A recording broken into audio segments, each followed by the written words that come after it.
بسم اللہ الرحمن الرحیم صلی اللہ علی النبی الکریم۔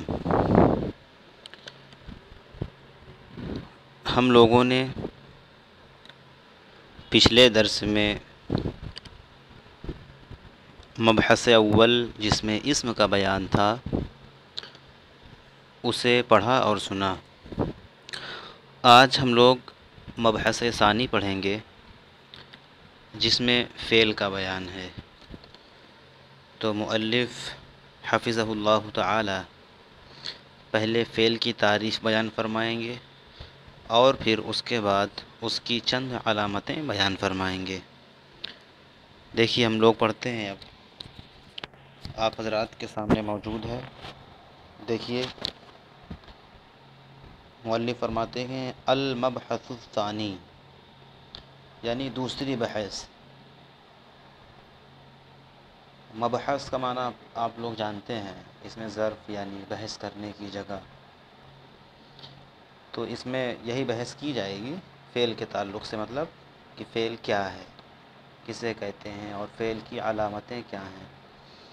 تو فرماتے ہیں الفعل هو کلمۃ تدل بنفسها على حدث مقترن وضعا بأحد الأزمنة الثلاثة الماضي والحال والمستقبل كذهب ويذهب واذهب۔ یعنی فعل وہ کلمہ ہے جو بذات خود کسی ایسے واقعے پر دلالت کرے جو وضع کے اعتبار سے تینوں زمانوں میں سے کسی ایک زمانے کے ساتھ متصل ہو۔ وہ تینوں زمانے ماضی، حال اور مستقبل ہیں۔ دیکھیے مؤلف فرماتے ہیں کہ فعل ایک ایسا کلمہ ہے جو بذات خود دلالت کرے۔ یہی چیز اسم میں بھی تھی کہ اسم بھی کسی ایسے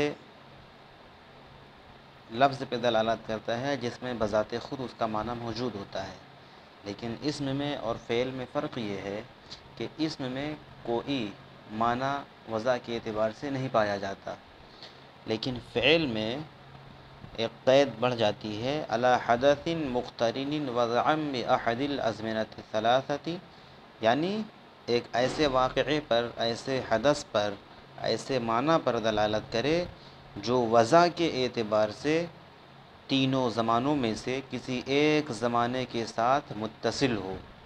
تو یہی امتیاز ہے اسم اور فعل میں کہ اسم میں معنی تو ہوتا ہے لیکن وضع کے اعتبار سے اس میں کوئی معنی، یعنی تینوں زمانوں میں سے کسی زمانے کا کوئی معنی نہیں ہوتا۔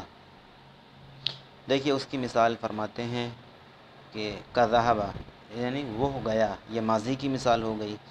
اس سے ہم نے کہا وہ گیا تو اس سے ایک واقعہ، ایک حدث، ایک کام معلوم ہوا، یعنی کسی نے جانے کا کام کیا، تو یہ واقعہ اور یہ حدث ہم کو معلوم ہوا کہ کسی کے ذریعے ماضی کے زمانے میں جانے کا کام کیا گیا، اور جانے کے ساتھ ساتھ ہم کو یہ بھی معلوم ہوا کہ وہ گزرے ہوئے زمانے میں گیا، تو دیکھیے اس میں زمانہ پایا گیا۔ اسی طرح یذہب، یذہب فعل مضارع ہے، اس کا معنی ہوتا ہے وہ جاتا ہے۔ تو اب وہ جاتا ہے تو یہ معلوم ہوا کہ ابھی فی الحال یعنی موجودہ زمانے میں کوئی جاتا ہے نا، جا رہا ہے، اور اس کے ساتھ جانے کے ساتھ ساتھ یہ معلوم ہو رہا ہے کہ موجودہ زمانے ہی میں کوئی یہ کام یعنی جانے کا کام انجام دے رہا ہے۔ تو اس طرح دیکھیے یہ حال ہو گیا تو اس میں موجودہ زمانہ پایا گیا۔ ایسے اذہب، اذہب فعل امر ہے، اس کا معنی ہے تو جا، یعنی اس میں مستقبل کی بات ہوگی۔ جب بھی ہم کسی سے کوئی کام کروانا چاہتے ہیں، کسی کو کوئی حکم دینا چاہتے ہیں، ظاہر سی بات ہے موجودہ زمانے میں تو ہم اس کو حکم دے رہے ہیں، اور اب وہ شخص جو کام کرے گا وہ ہمارے کہے جانے کے وقت کے بعد ہی کرے گا، اور وہ بعد کا وقت وہی مستقبل ہے۔ تو جب کسی کو حکم دیا گیا کہ تو جا، فعل امر ہے یہ، تو اس میں ایک معنی پایا گیا، مطلب کسی کو جانے کے لیے کہا جا رہا ہے، تو جانے کے واقعے پر اس کی دلالت ہو رہی ہے۔ اور دوسری چیز اس میں ایک زمانہ بھی معلوم ہو رہا ہے کہ وہ جانے کے لیے جو کہا جا رہا ہے وہ مستقبل میں جانے کے لیے کہا جا رہا ہے، یعنی بعد میں جانے کے لیے کہا جا رہا ہے۔ تو اس طرح آپ حضرات کو فعل کی تعریف مع مثال بالکل اچھے سے سمجھ میں آ گئی ہوگی۔ الحمدللہ مؤلف حفظہ اللہ تعالیٰ نے اتنا آسان طریقہ اختیار فرمایا ہے اور اتنے آسان الفاظ استعمال فرمائے ہیں کہ مزید تشریح کی کوئی ضرورت ہی پیش نہیں آتی۔ دیکھیے آگے اب فعل کی علامتیں بیان فرماتے ہیں علاماتہ، اس کی یعنی فعل کی علامتیں، نشانیاں، پہچان۔ فرماتے ہیں للفعل علامات عدیدۃ تدل علیہ اشہرها ما یلی، کہتے ہیں فعل کے لیے چند علامتیں ہیں جو اس پر یعنی فعل پر دلالت کرتی ہیں، یعنی فعل کو بتاتی ہیں کہ یہ فعل ہے۔ اشہرها، ان میں سے جو زیادہ مشہور ہیں، ما یلی، وہ یہ ہیں جو آ رہی ہیں نا، یعنی جو آگے آ رہی ہیں۔ دیکھیے 1 سے لے کے 4 تک علامتیں ایک ساتھ بیان فرماتے ہیں دخول قد، یعنی کسی لفظ میں قد داخل ہو تو یہ اس بات کی نشانی ہے کہ وہ فعل ہے، کیونکہ قد فعل پر داخل ہوتا ہے۔ اسی طرح والسین فرماتے ہیں یعنی اور سین کا داخل ہونا، جو حرف سین ہوتا ہے سا، اس کا داخل ہونا، جس لفظ پر سین داخل ہو تو وہ بھی فعل ہوگا۔ اب سین تو کسی حرف کے شروع میں بھی آ سکتا ہے، کسی لفظ کے شروع میں بھی آ سکتا ہے، یعنی اسم کے شروع میں، تو اسم کے شروع میں سین آئے تو وہ فعل نہیں ہوگا، بلکہ اس کے لیے پہلے آپ کو فعل کی تعریف اپنے ذہن میں رکھنی ہوگی، یعنی جس میں کوئی زمانہ پایا جائے، کوئی اسم ہے اس میں سین آ جائے تو کوئی کہے سین آ گئی تو یہ بھی فعل ہو گیا، تو ایسا نہیں ہے۔ فعل کے لیے اس میں معنی کا پایا جانا بھی ضروری ہے وضع کے اعتبار سے، تو اس کا بھی خیال رکھیں۔ اور سین کا داخل ہونا، وسوف اور سوفا کا یعنی حرف سوفا کا داخل ہونا، والجزم، جزم یعنی کسی ایسے حرف کا داخل ہونا جو فعل میں جزم دے دیتا ہے۔ جزم کا مطلب یہ ہے کہ کہیں سے تو حرکت کو ختم کر دیتا ہے حرف فعل کی، اور کہیں اگر جمع کا صیغہ ہوا یا تثنیہ کا صیغہ ہوا تو وہاں سے جمع اور تثنیہ کی جو علامت ہوتی ہے ان میں سے ان کو وہ ساقط کر دیتا ہے، یعنی گرا دیتا ہے۔ دیکھیے ابھی مثال سے واضح ہوگا۔ دیکھیے پہلی جو نشانی بتائی تھی مؤلف نے وہ تھی قد کا داخل ہونا۔ دیکھیے قد قامہ اور قد یضحکو، دیکھیے قد پہلی مثال میں قامہ میں داخل ہے، قامہ فعل ماضی ہے۔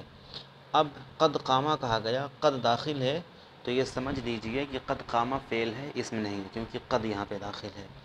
اسی طرح قد یضحکو، یہاں پہ قد داخل ہے تو یہ بھی فعل ہے۔ یہاں پہ قد فعل مضارع پہ داخل ہے۔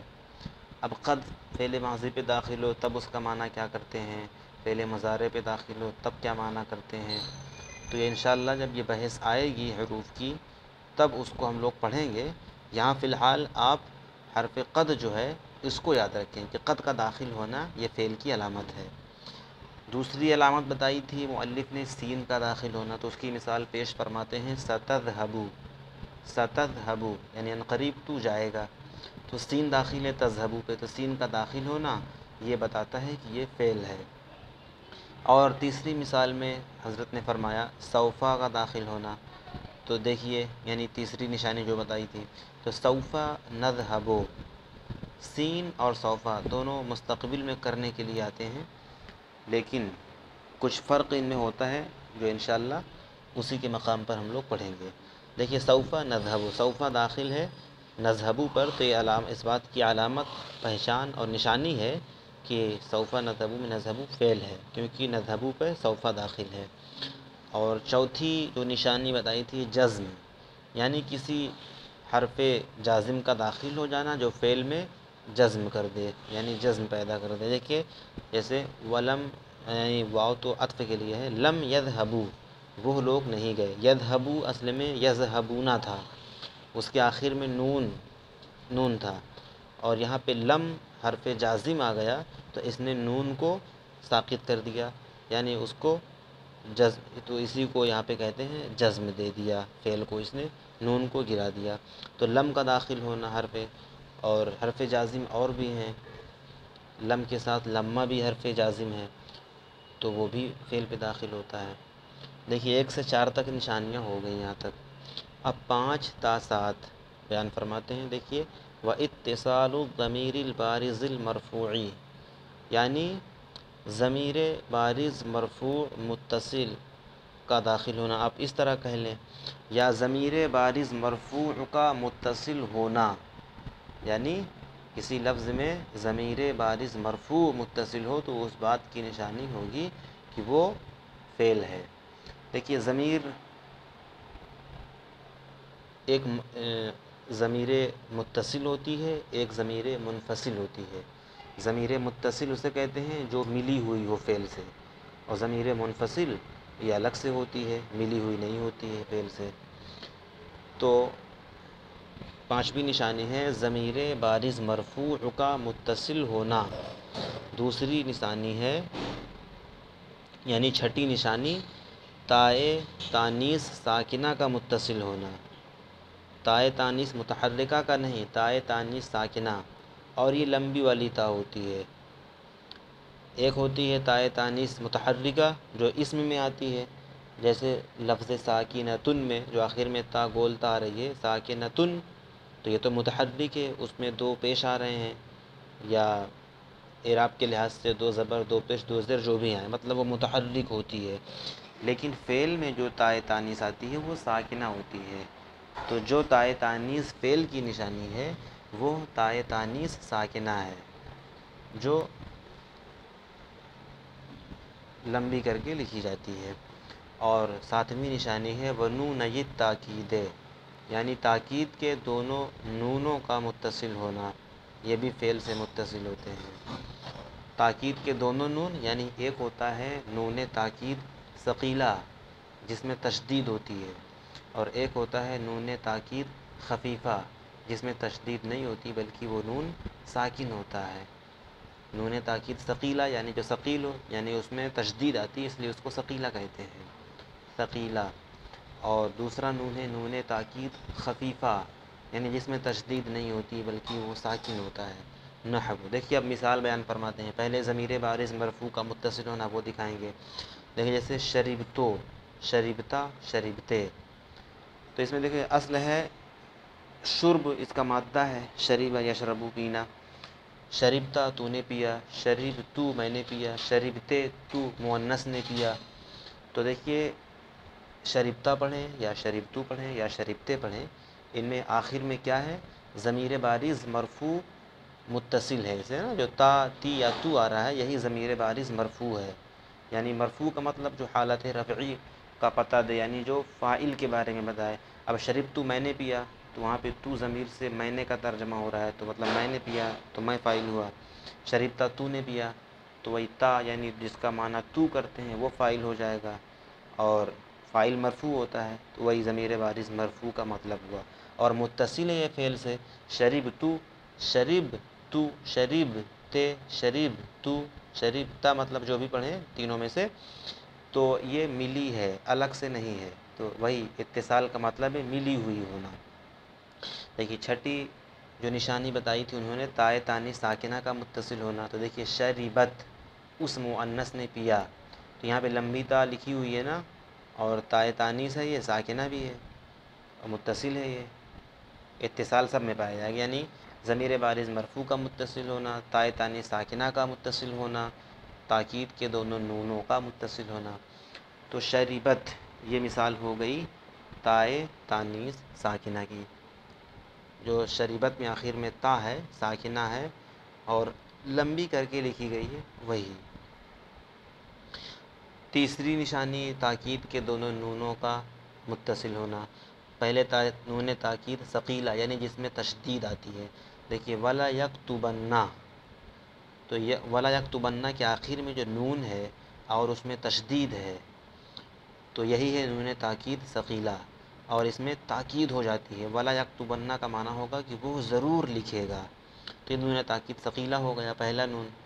دوسرا نون یعنی نون تاکید خفیفہ، تو ولا وہ آگے آ رہا ہے ولا یکتبن، اس میں تھا ولا یکتبنہ یعنی ثقیلہ میں، اور خفیفہ میں ولا یکتبن، اسی کو ساکن کر دیں گے، اسی میں دیکھیے ہلکا پن آ گیا تو خفیف ہو گیا وہ، ولا یکتبن معنی وہی ہوگا کہ وہ ضرور لکھے گا۔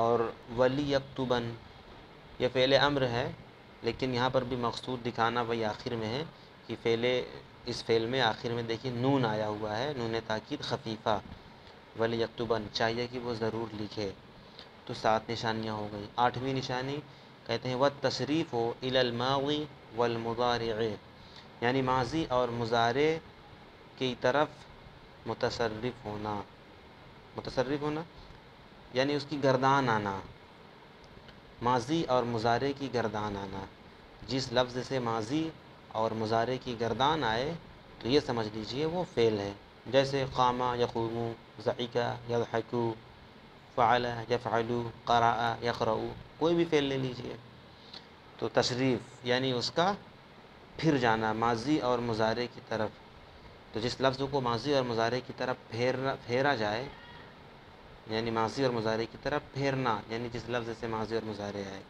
تو یہی کیا ہے فعل کی نشانی یہ بھی ہے۔